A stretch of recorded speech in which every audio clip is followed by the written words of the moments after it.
Greetings, adventurers and game masters. Welcome back to From the Tomes.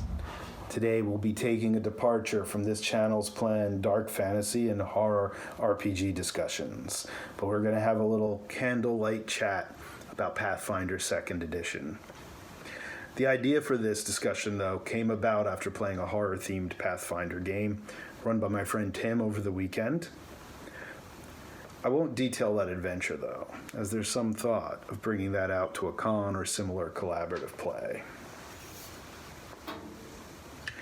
I don't want to turn this into a deep dive into the rules and systems of Pathfinder 2nd Edition, or for that matter, 5th Edition Dungeons & Dragons versus Pathfinder 2nd Edition.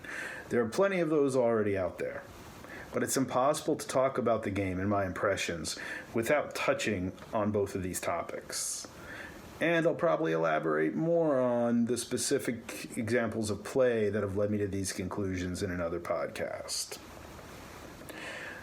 I question myself, is it really necessary to have another opinion piece or analysis on these really well-reviewed games?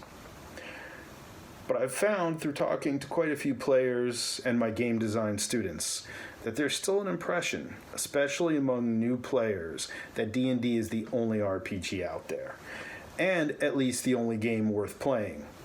And they haven't had a chance or even gotten opinions on how to explore or find alternatives and different role-playing experiences. I wanted to approach this from the angle I usually do when I evaluate a system. What kind of story should it help tell? And how good is the system in doing that? I've played and run Dungeons & Dragons and a few dozen other role-playing games over the last 35 years. D&D was the source, the game that launched an industry. And while there are plenty of other settings and systems that I've come to love more, there are very few other games that are really OG, and only a few of those are still being played. And with that comes a lot of the for better and for worse if you discuss the different iterations of these systems over the last several decades. When I first heard about Pathfinder, I thought the same thing as whenever I hear about a new edition of D&D or some analogous RPG. Do we really need another game about dwarves, elves, and other Tolkien derivative or adjacent worlds? And do we need an entirely new system with similar branding to play these fantasies in? Games and game design evolve, as does the fan base who has an interest in them, and the fan base who runs the games. So it does make sense to have these occasional upgrades. Though we should all just admit that Warhammer Fantasy roleplay is the last word in the genre, but that's for another episode. I kind of ignored Pathfinder for the first 10 or 11 years of its existence. I played a one-off goblin-themed scenario with Pathfinder 1, and I found it so similar to D&D 3.5 that I wasn't sure why anybody would rather use it, except to say you weren't playing D&D. Maybe if you had started with Pathfinder, that was your entrance in, and then it was perfect and you could just continue with that. But for a little bit of background, I've played every edition of Dungeons & Dragons, including the famous Dragon Cover 9780 starter box set from the late 70s, and my favorite edition of D&D is still 3.5. I understand that it has become severely bloated. I think the last time I played the game, I tried the then new Scout class, and I found it was this hybrid Rogue Ranger. And instead of being unique, it actually seems entirely unnecessary. It had yet another bell and whistle ability that didn't add any inherent value to the experience. It had a skirmish ability that forced another if-then situational contingency and rule that the game master would have to be aware of and track, and that the player would have to really manipulate to implement. But even having said all that, even with the core 3.5 rules, there was a lot of customization options and a significant leap forward in both the modernization of the system. And then we moved on to 4th edition, which was atrocious in both mechanics and tone. and I was utterly disinterested in 5th edition until the hype regarding player input on its final form and a focus on role-playing over mechanical minutia was highlighted in several reviews and in word that I got from several friends whose opinions I trusted.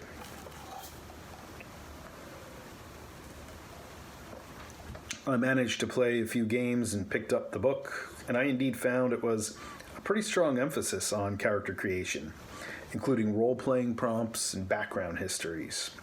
Having already gone deep into character-driven RPGs, storytelling games, diceless RPGs, LARPing, and other more niche-based story games, this wasn't revolutionary to me. But it was important as it was now appearing in the most mainstream of RPGs. And little did we know that thanks to Stranger Things, Critical Role, and other pop culture appearances, it was about to become infinitely more popular than any of us who've been playing these games a long time had ever imagined. It would attract a much larger and a much more diverse base than ever before, which for the record I think is a great thing. And just about 2 years ago, some local friends, most of whom had never played, asked me to run a one-shot or short play game of Dungeons & Dragons. And I debated which system to use, or perhaps even to look at Pathfinder, but I opted 5th edition for 2 reasons. It would be the most accessible to them in terms of getting a hold of the books and accessing online resources. The second factor in my decision was the focus on a relatively quick but thorough character creation method.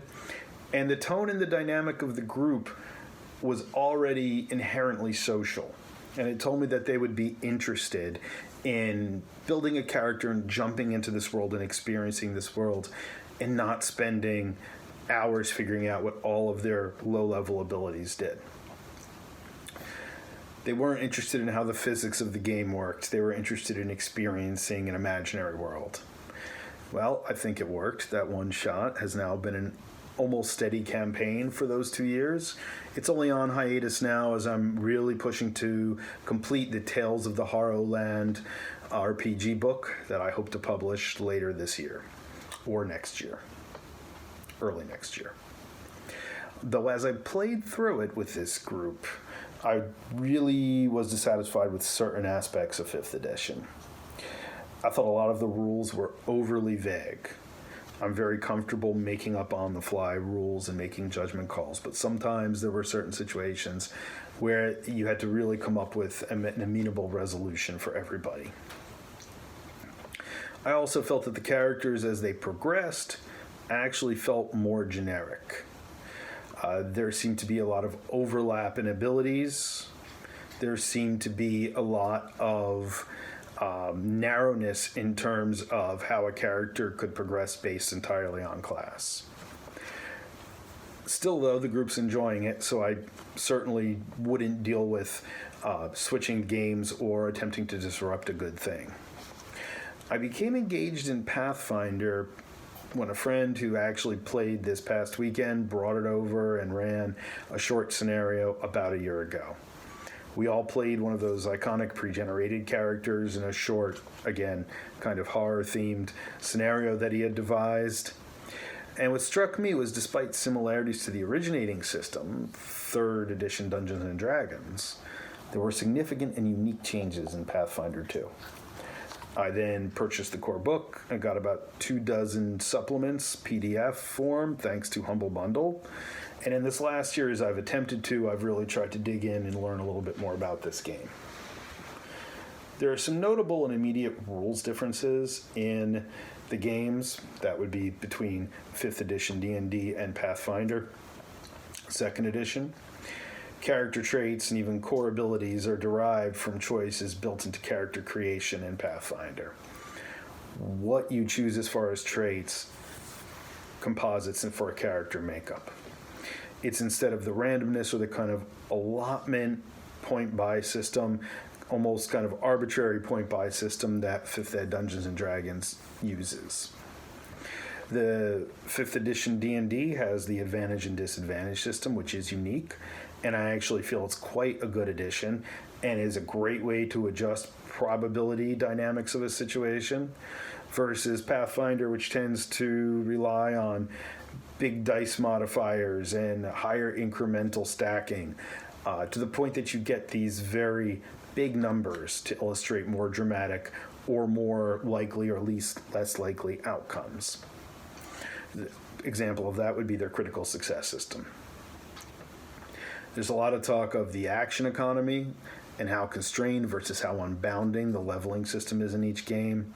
But again, there are a lot of podcasts and videocasts out there that already talk about that. What I see very little discussion of is how the games feel, which again, that's my interest in these things. This is, to me, is especially important at low levels because that's when you tend to engage a player most thoroughly in a character. When designing a game or even employing a system for storytelling, I generally try to think of how that game is going to feel when it's played. I think this is something intangible but distinct that resonates with participants. The most immediate difference is the way that Pathfinder character creation greatly develops the mechanical aspects of the sheet based on choices, as I mentioned before.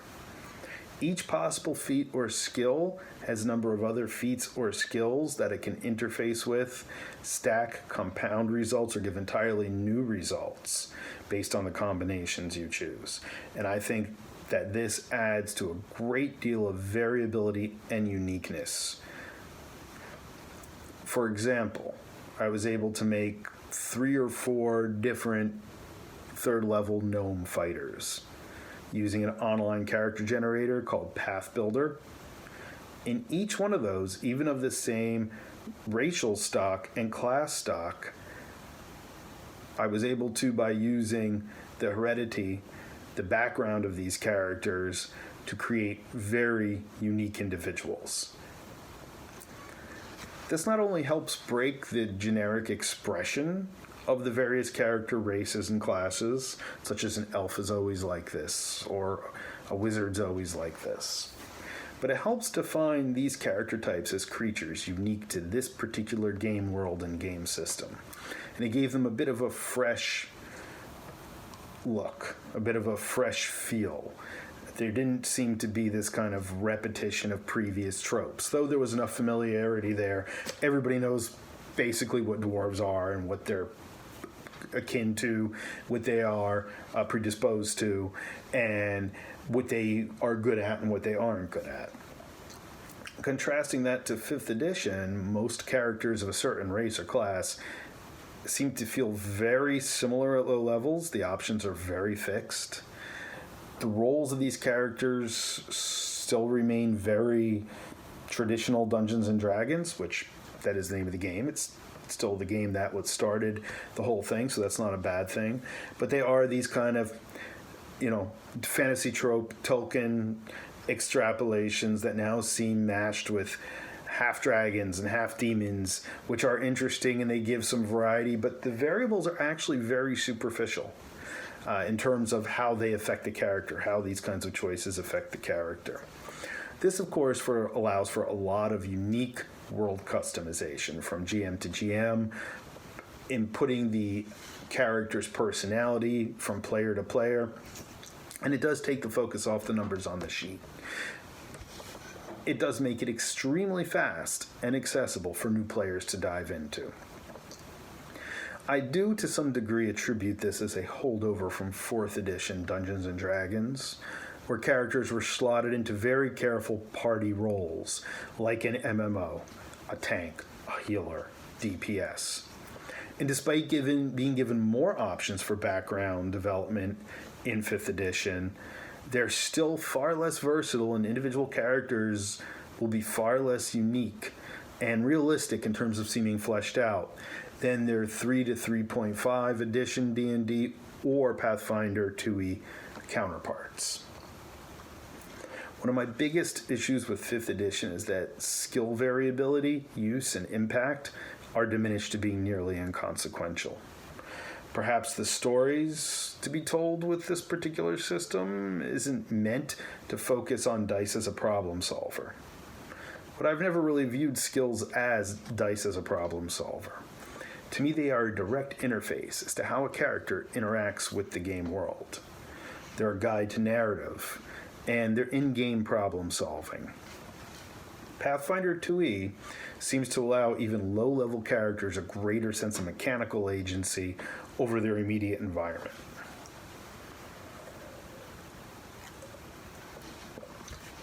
Narrators, players, depending how experienced they are or how interested they are, can allow infinite depth to a setting. This can all be accomplished without statistical rules. But I've always felt what is available to a player on their sheet has a direct impact on their immersion experience. Seeing their skills, seeing their feats, gives them an idea of what this character can actually do in a given situation. And when they're extremely vague or they're extremely limited, oftentimes there's a default to, I cast Eldritch Blast. I go for a direct strike. These kinds of things that there doesn't seem to be this huge variability in some options. Now, I'm a narrative-heavy game master, designer, and player. I prefer to have experiences which focus on the story being told, and players feeling empowered to engage within it is more significant to me than being beholden to task accomplishment, find the treasure, or filling in a map, looking for a particular monster or loot. And it isn't necessary for me to have a lot of rules. And in fact, the game I'm designing is fairly rules light and fairly statistic light. But as I've worked through 5th edition extensively, what I've noticed is the ongoing flaw that the characters don't seem to change that much as they advance. And I find this constrictive to story development. They'll gain a few extra powers and new spells and optionally feats. But aside from gear they get, which might impart certain things, hit point increase, the core character doesn't evolve significantly, especially beyond levels 7 to 10. Even with a methodical and milestone-based leveling system, such as that which I use in my own campaign, I find this, combined with a very limited skill set and character trait variability, tends to cause mechanical overlap that leads to a sense of homogeny. Just as an example, right now I have two characters in my group who can track almost as well as the ranger. I have characters that can be just as stealthy as the rogue.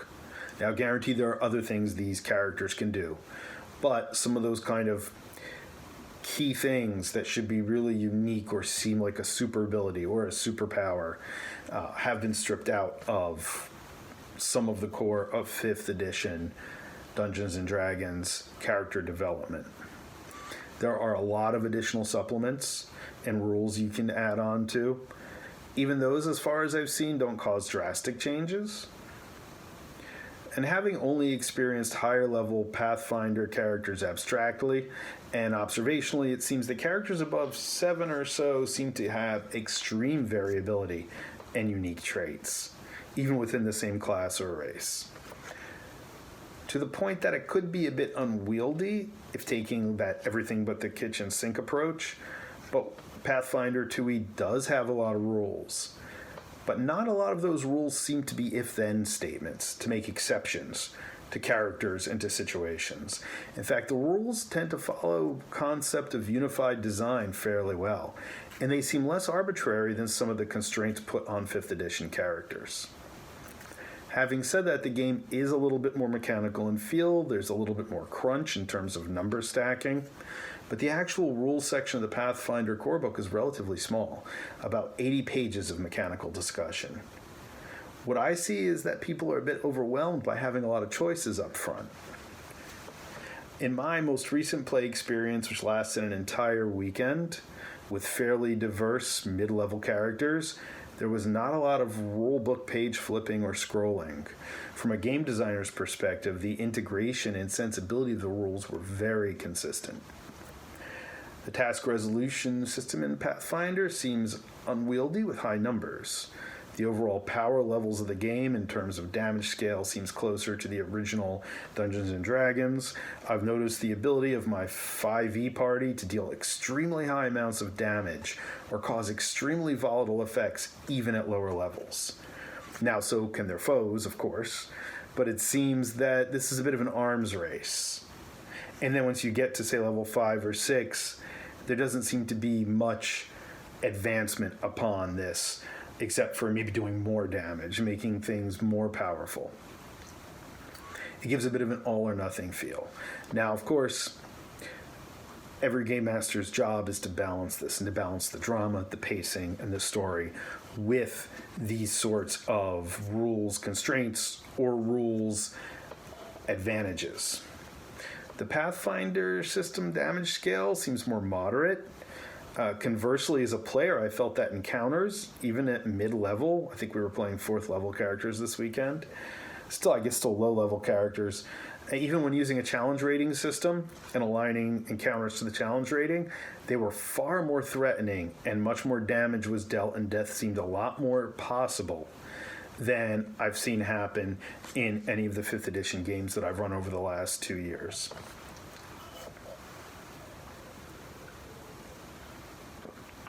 Is one game easier to learn? The answer lies in dispelling that statement. At this point, even though having a similar heredity, Pathfinder 2e and Dungeons & Dragons 5th edition are different games. Their superficial similarity belies a significant design difference. It depends on how you want your game to play and what your players prefer. I allow a lot of customization and homebrew character development, as long as there is strong role-playing and conceptual basis to back it up. I normally host a big adventuring party of 6, on occasion 7 players. I feel the structure and overall limited simplicity of 5th edition works really well for that. There are finite actions, there's minimal rules to support it, and choices, you can manage them through very quick decisions that keep the story and the narrative moving, which is usually my concern when I run a game. We rarely, if ever, flip through a rulebook, aside from double-checking a magic item or a spell description. That it just slips our minds to exactly how it will work. Despite having a robust world to support it, I actually think Pathfinder 2e would work really well in an encapsulated specific, scenario-specific environment. For example, the variety of skills, feats, inherent character variability could work really well for less traditional fantasy games, such as a murder mystery in an old castle, an action-packed pirate adventure, like a Bloodborne-type gothic horror that has a lot of combat. 5e can do all that, but it feels different. And I think it feels better when played in a more traditional town, dungeon, wilderness, fantasy environment. If asked to pick a favorite, I would say I like Pathfinder 2e much more than I do D&D 5. It has more variety and is tighter, if not significantly less straightforward, slightly less straightforward in terms of the rules dynamics. But I can't say it's a better game for all purposes, or even for all of my purposes. It's a bit more of an investment in terms of players knowing what their characters can do in a given situation, and there's more for the game master to track, but I don't think a huge amount more. I think the answer to deciding which game works best for you and your group lies in the acknowledgement that the games have been designed to suit different play purposes and play styles. They're meant to feel differently from each other. My suggestion: read both games, play both games. Watch any of the hundreds of playthroughs on YouTube or any other streaming service. Decide which is best for you. Treat a game like a tool chest for telling a story, not a program routine to dictate action and narrative. Remember, you can customize either experience to suit your vision, and most of all, you should be having fun with it. Pick the system that you and your players are going to have the most fun with. Thank you for watching. You know what to do if you like this video. Click like and subscribe to the channel if you enjoy what I'm doing here.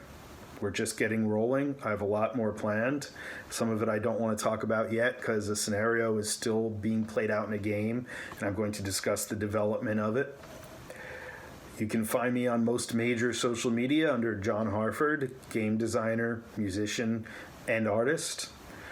You're probably more interested in my upcoming game release on the web, Instagram, Facebook, and Twitter. That game is Tales of the Harrowed Land RPG, all one word. Of course, this has been inspired by the hundreds of players, game masters, and designers I've had the pleasure of meeting and gaming with over the years. And I owe getting to this point and being able to even have an audience to do this to all the years of fun and creativity. So thanks to all of you, and I hope to see you next time here at the tavern for another little candlelight chat.